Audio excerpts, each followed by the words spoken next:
everybody. This is Rudy with Alpha Investments. You're watching the fancy version. On today's episode, it's the lottery card hunt. Ladies and gentlemen, today we're going all the way back.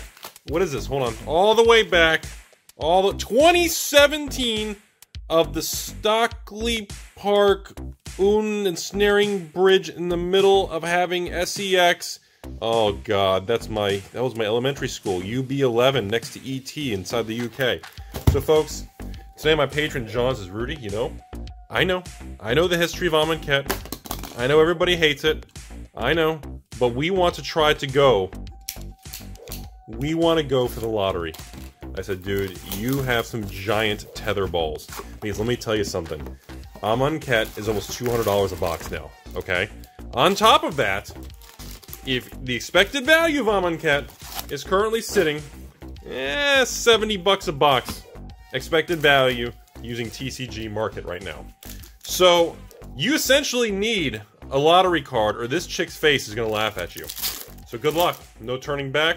Welcome to the Thunderdome, and I hope you do not get crushed. And I mean obliterated.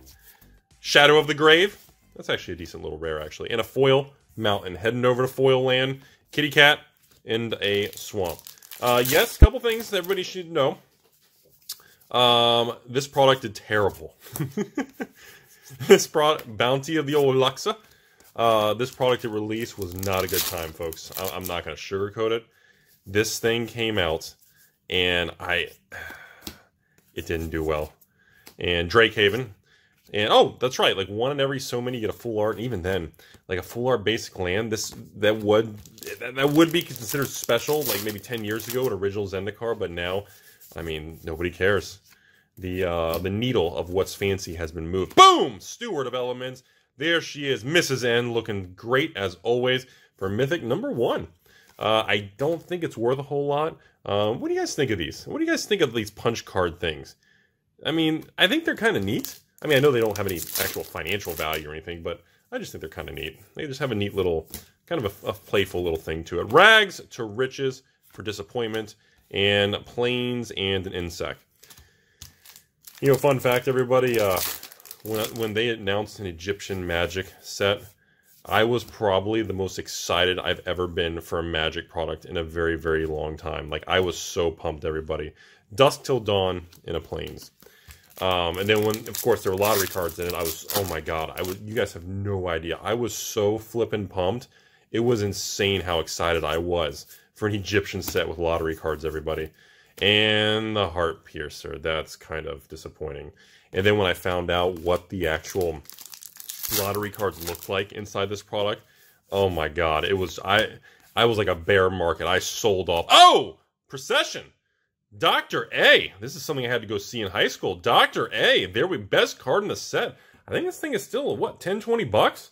Very, very good rare. And, of course, Rudy the Creepy Drake for the foil common over there.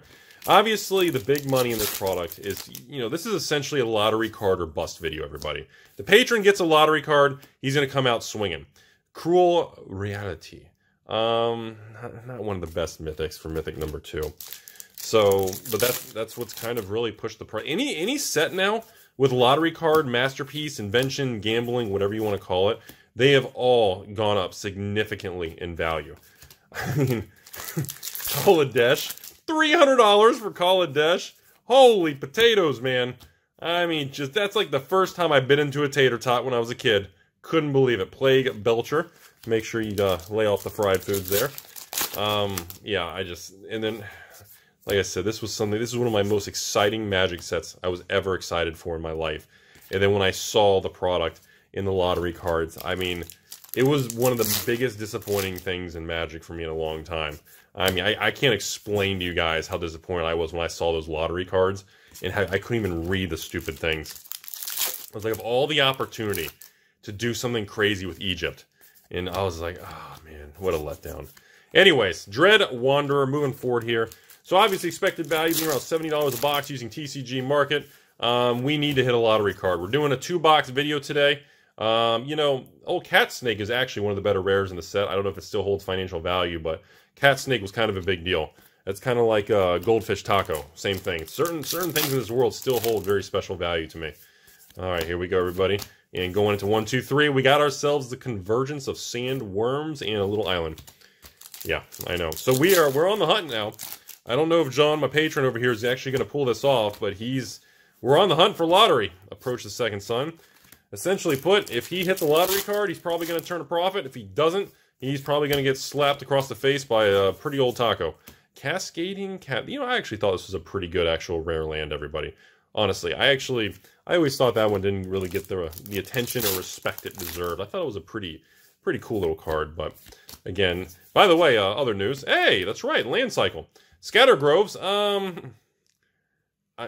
think it reinforces that just because it has cycling, the fact it comes into play tapped, and it's just I don't know. I thought the lands were decent, but I guess the market really just kind of said, it's really not that big of a deal. Because I actually thought those were pretty good lands for the land cycle. I really did.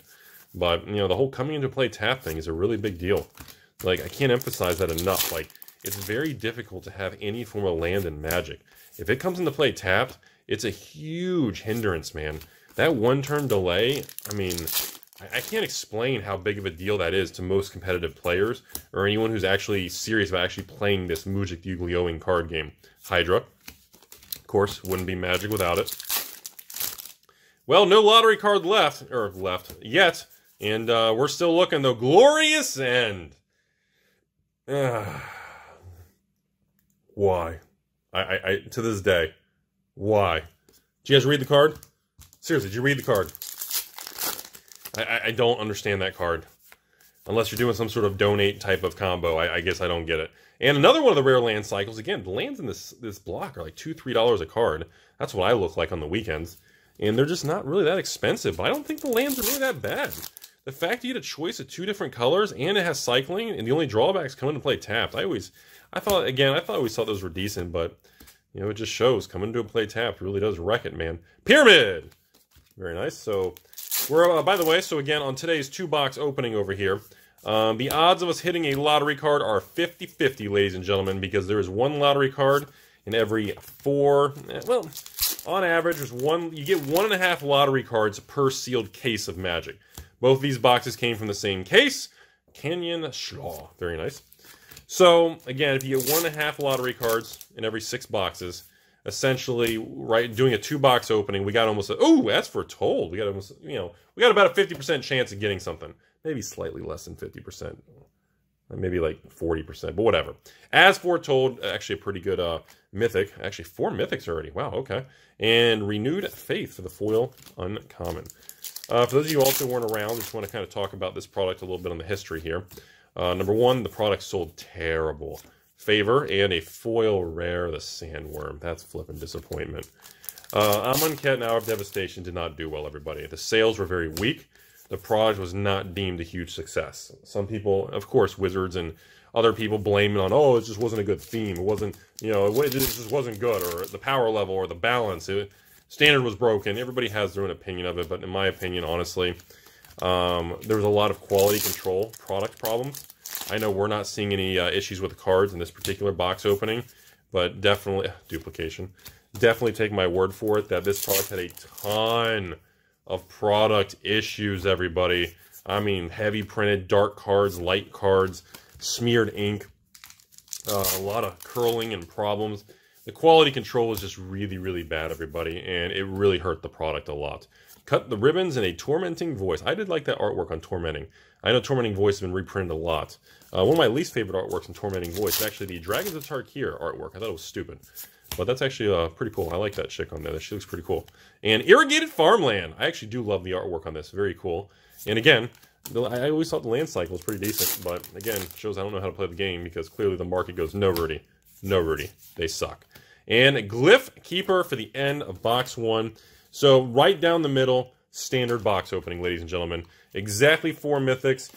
We got the best rare in the sets. Exactly 1 foil rare. We are exactly down the middle of average on that box opening. The best part about that box opening was probably we got the most expensive card in the set, which was the infamous Dr. A white card. So, box 2, obviously we're hoping to see a lottery card, ladies and gentlemen, that will really set the video off. Throne of the God Pharaoh, but again, it's just tough to get those stupid cards, man. They're tough! But man, it really just makes the video gold. I just really want to get one lottery card. Because we don't see them too often anymore. Amonkhet cards are just something we don't see much. The Scar Mage, not too bad. And Rudy the Creepy Jackal. Not the greatest. So, I don't know. What do you guys think? Everybody, before we get to the end of the video, anyone going to comment? You guys think we're going to make it or no? I actually think we will. Channeler Initiate. I'm going to go on the record. I'm thinking we're going to hit a lottery card. At least that's what I'm telling myself. Hey, look at that. The old Naga Cleric. Very cool. Dr. V with all the little animals for the first Mythic and a foil Swampy. That actually looks really nice. That's a really nice looking swamp. Good coloring, good foiling on there. That's actually kind of impressive. I was like, all right. I do remember a lot of these cards have printing problems. Favor again. You know, I guess I'm never going to be able to look at this set the same, because when I sold this product for $79.99 to the patrons, no joke, everybody, no joke, less than 10% of the patrons even bought the product. Everybody was so upset and negative over this product, and I wasn't any better. I'm not gonna lie, I wasn't any better. I was way too bitter on the product. I've learned my lesson about being emotional. I've learned my lesson. Now that I'm in my 70s, I've learned my lesson, and I definitely think my negativity didn't help everybody else. And, you know, I look back. I look back on how I barely sold this stupid product, man. And even the patrons were like, Rudy, how long are you going to have Amonkhet for sale? When's something else coming? Can you stop selling that? It's garbage. We don't want it. Hey, Miss Lily! That is still one of my favorite pieces of art on Lily. That purple dress on Lily, and her facial expression, her mannerisms, and that attitude just looks gorgeous. She looks fantastic. Absolutely beautiful, beautiful Lily, everybody. I know it's not worth a ton. It's not really a top-tier Lily. But, man, she looks so good, man. Rags to riches. Just, oh, she's just such a powerful, beautiful woman. Oh, man. All right, here we go. But, yeah, I'm never going to be able to look past that. When I see these products, I'm never going to be able to just, you know, get over the fact that, you know, when people say, you know, people message me all the time about this product. You know, what do we got here? Many faces and a big old insect. Was it a 5-drop for a 5/5 vanilla? Yeah, it is. You know, I'm never going to be able to get over that when I look at the name Amonkhet or the sealed box, all I picture is what happened at release. And I know as the years go by, stories and the history. Oh, that's our foil rare, the Glyph Keeper. Dude, that sucks, John. I know as time goes by, stories and Magic's history really, it gets lost in the mix. I know it gets lost. I know it does. Never return. And I know time has a funny way of changing our memories, and we lose sight. And people always say, Rudy, oh man, I need Amonkhet, man. I'll give you $150 a box. I'm sorry. And it's crazy to see those messages when I sold this product for a year straight, and people just ridiculed and nobody wanted to buy it. It's just it's so important to remember this stuff, especially in 2020.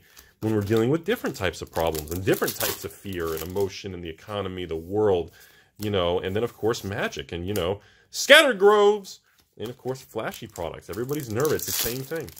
And I always try to tell everybody, always remember, stay focused. Don't get emotional about it. Don't get angry. Hey, Okra! Okay. First Okra appearance of the old god here. Very, very nice. Mythic number 3. And Rudy, I don't have strength like that, please. I'm not even going to pretend. I'm a skinny little creepy dude. I can't even pretend that's me. All right, here. Hey, Cat Snake for our second appearance. Well, John, we're on box 2. We're halfway through. So far, no lottery card. I'm really hoping we can still swing something in the close. Oh my god, it feels like the last few packs. Could you imagine? You know, first of all, no one's going to make it to the end of the video, so no one's even going to know. All right, so here. Oh, sorry, skipped an uncommon. Gideon's Intervention with a foil common. These actually, I remember the Amonkhet cards being a lot worse, like quality, like print defects and problems. We're actually getting, I'm not seeing any quality control problems. Maybe we just got lucky on the box we're opening here. Harsh Mentor. Oh my god. Anybody remember this guy? Dude, this was a huge, dude, I remember people going crazy over that card release. Like the foil prices of that card, that foil rare release was a big deal, man. Pool from Tomorrow. There's another card. Again, big deal card at release when it was in standard. God, it brings back memories. So crazy how time changes. The conversation, how people view Magic cards in the sets. Oh, another Glyph Keeper. That was our foil rare. Isn't that crazy, everybody? How we literally go from the negativity, then it ages, then we all change, and it's such a psychological, interesting learning experience of working with just collectors, investors, the public, and reading reviews and the anger. Like, I encourage everybody, seriously, everyone, no joke, our third pyramid, really. I encourage everyone, go online or go to those what's that place with all the scholars and PhDs? Oh, Reddit. Yeah, go to the Reddits and the message boards. Like, search, like, investing or collecting, like, Amonkhet boxes. And look at the conversations and the old topics. It's unbelievable. Like, everybody, I mean, you'll find topics of Rudy selling Amonkhet. You'll find some of the craziest stuff, everybody. And I really encourage everybody to go back and look at how much things have changed. I really encourage that. It's important to learn and really develop and get better and understand things over time. It's very important, everybody. All right, Shadow of the Grave. Well, I'm going to be honest. We're down to 6 packs, everybody. John, I'm losing confidence on your lottery card hit, my man. It's not looking good, my man. And we got ourselves a Harvest Season. Ooh, a second foil. This is actually a decent pack. We got ourselves a nice Harvest Season. And, of course, Dr. T here. The old Vizia. Looking pretty smoking there. Pretty cool, pretty cool. Okay. Nice little spicy little foil rare. I know. I'm probably not much of value in any of this stuff anymore. But, man, that's pretty cool. And, hey, Mr. Haze Man. Haze the Fever. Some people call him the Pervert. Hazard the Pervert. I remember all that stuff. Okay, Mythic number 4. Nice run of Mythics. You got Mr. V, you got Okra, Lily in the beautiful dress, and the Pervert card. That's a pretty solid lineup again of actual Mythics. Pretty impressive. Avon, the Mind Sensor, actually a decent rare there. Again, I don't know if it's still considered that way when everybody's probably everyone's in the comments going, look at Rudy saying all these dollar cards are decent. Cascading Cataracts, for I still love that card. Well, last 2 packs, everybody. Looks like no lottery card for my patron today. Looks like that is, ooh, Fetid Pool is very nice on the old rare land cycle. Very last pack. John, you had like a 45% chance. We did not hit the lottery, ladies and gentlemen. And ending on a Liliana's Mastery. Usually every time I do these videos, the very next thing that happens is people say, Rudy, throw me in, I'm going to get it. Again, I don't know, we'll see what happens. These are expensive boxes now, and yeah, it's kind of where we are in 2020. Foil rares. We got 3 foil rares in 2 boxes. Nothing really of really big hits. Good Mythic lineup, though. Good roll of 8 Mythics. We did get one, was it Anointed Procession? One really good. We did not get one in the second box. That was a little disappointing. That's all I got today. Thanks you all for watching. John, thanks for being a very kind patron. All the flashy good cards, not the bulk garbage, because it's not even worth the mailing cost. The flashy cards and rares and all that fun stuff are heading your way. Thanks for being very kind. Thanks for watching, everybody. As always, be safe. Enjoy the game of Magic that you're going. Life's too short to be unhappy. Make sure you're having fun. If you're not, seriously, just go outside. You know, hug a pumpkin. Hug a carrot. Go jump in a hole. Do something.